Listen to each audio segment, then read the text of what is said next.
Hello à tous, j'ose croire que tout le monde se porte bien. Je vous embarque avec moi aujourd'hui dans la cuisine pour la réalisation d'un cake design pour les fiançailles d'une amie. Et donc c'était vraiment un gros défi de faire ce gâteau avec toutes les péripéties autour.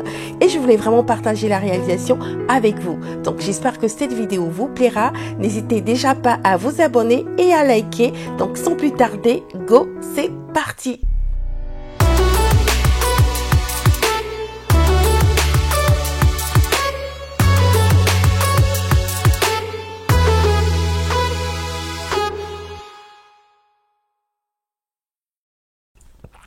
Donc, pour les saveurs, la fiancée a choisi du fruit de la passion et de la vanille. Et comme elle aime beaucoup les fleurs, j'ai eu l'idée inspirée des recettes de Myriam & Co de lui faire une boîte à fleurs. Du coup, ce sera une génoise garnie de crème passion qui sera protégée par un boudin de crème au beurre et recouvert ensuite par du chocolat blanc. Donc, on commence par faire la crème. On va venir ici, comme vous pouvez le voir, vider les fruits pour commencer. Et concernant les quantités, j'en ai pris 6, donc ça sera 6 fruits de la passion. N'hésitez pas à augmenter les quantités si vous voulez faire une plus grosse part.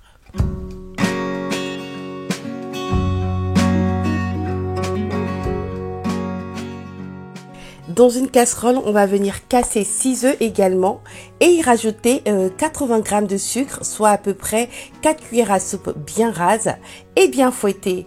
Ensuite, on va rajouter de la maïzena, ça sera 2 cuillères à soupe pour moi. Et on fouettera encore et on terminera avec le jus du fruit de la passion.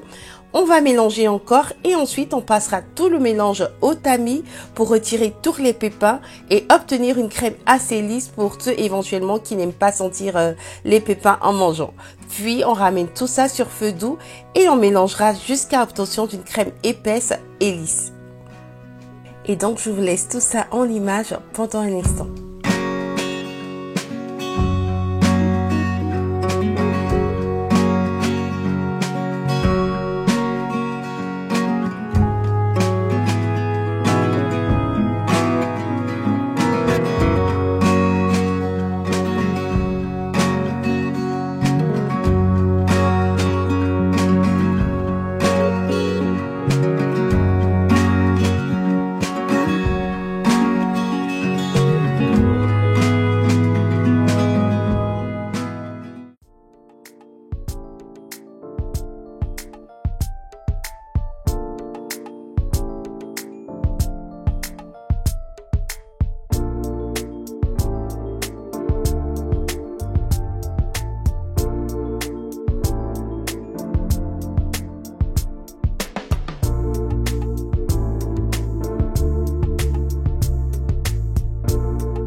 Une fois qu'on a obtenu une pâte bien lisse, hors du feu, on vient rajouter le beurre. Ici, ça sera 80 g de beurre. Et donc, le beurre, c'est lui qui va vraiment donner toute l'onctuosité au mélange, donc à la crème. Donc, on va bien mélanger tout ça.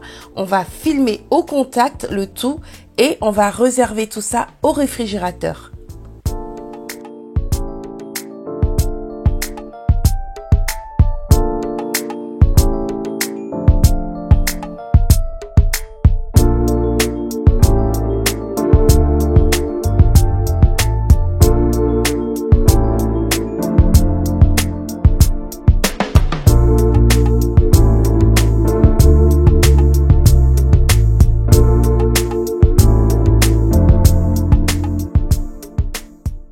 J'ai mes génoises déjà prêtes, je vais juste les couper avec la même technique et monter le gâteau dans le moule comme d'habitude.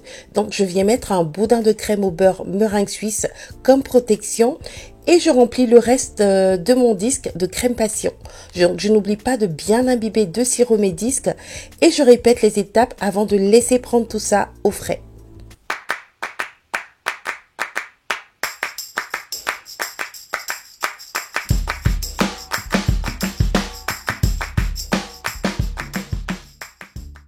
Quand c'est bon, je fais un tour de crème au beurre, meringue suisse toujours, et je m'attaque à la partie qui a été pour moi la plus compliquée. J'ai fait fondre du chocolat blanc, je l'ai laissé un peu refroidir pour qu'il s'épaississe un peu, et je vais venir l'étaler sur mon moule spécial contour chocolat.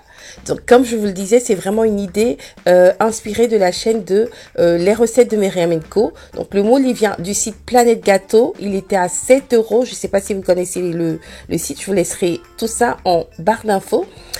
Et ce qu'on va venir faire, c'est que on va renverser tout ça et à l'aide de la spatule ou de la maryse, on va venir vraiment étaler tout ça de sorte à ce que le chocolat puisse rentrer dans toutes les frises.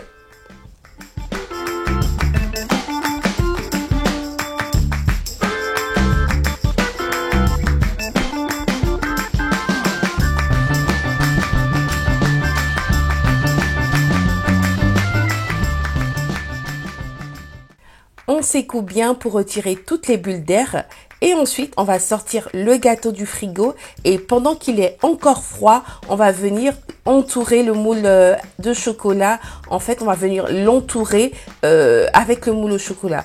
Donc malheureusement, je me suis rendu compte plus tard que le moule que j'ai utilisé pour faire la génoise, c'est un moule à charnière, donc il était plus grand que le contour de chocolat justement à cause de la charnière et donc les côtés n'ont pas pu, les extrémités pardon n'ont pas pu se toucher. Donc sinon normalement les deux extrémités que vous voyez là normalement donc devraient se rencontrer.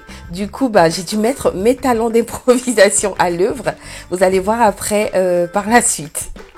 Et donc je pose tout ça au frais pour toute la nuit, pendant toute la nuit et le lendemain on se retrouve pour le démoulage. Et là, j'ai eu beaucoup de mal au début parce qu'il y avait certaines parties qui s'arrachaient et c'était vraiment compliqué au début. Mais bon, vous allez voir par la suite comment j'ai pu rattraper tout ça. J'ai pris des roses vertes comme ça sur Shein dans les couleurs de la cérémonie que j'ai bien pris soin de laver. Et avec un morceau de papier film, je viens protéger les tiges pour éviter le contact direct avec le gâteau. Donc je les pique comme ça de part et d'autre dans le gâteau.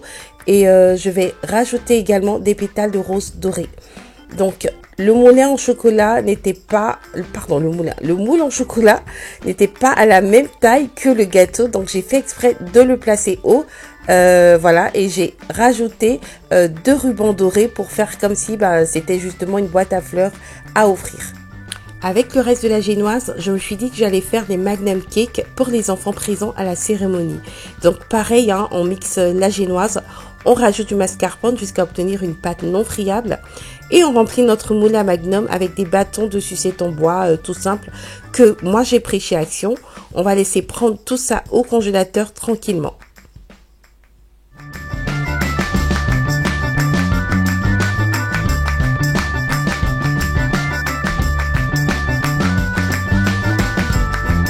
Une fois qu'ils ont bien pris au congélateur, on va venir les démouler et les laisser se détendre tranquillement au réfrigérateur dans une boîte hermétique tout simplement comme ça. Et entre temps, avec mon reste de chocolat blanc, je viens faire des mini tablettes pour la décoration des magnum cakes. Je fonds du chocolat vert, je le laisse se détendre un peu et ensuite je vais tremper mes magnum cakes à l'intérieur et les mettre directement au réfrigérateur.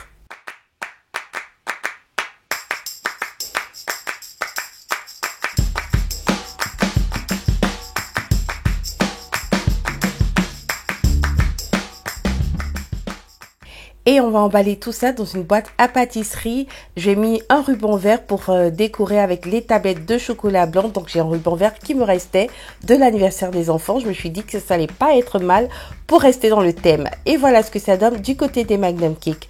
Pour le gâteau, j'ai improvisé avec des feuilles d'or. Donc du côté où les extrémités ne se touchaient pas, j'ai mis un ruban, comme je vous ai dit tout à l'heure, un ruban doré, 2 rubans dorés. Et voilà ce que ça donne, comme si c'était une boîte à fleurs. Et voilà, j'espère que cette vidéo vous aura plu. J'emballe tout dans une boîte fait maison que j'ai pris chez Audio. N'hésitez pas à vous abonner, à partager. Merci encore à toutes ces personnes qui continuent de le faire. Je vous fais de gros bisous et je vous dis à la semaine prochaine. Bisous!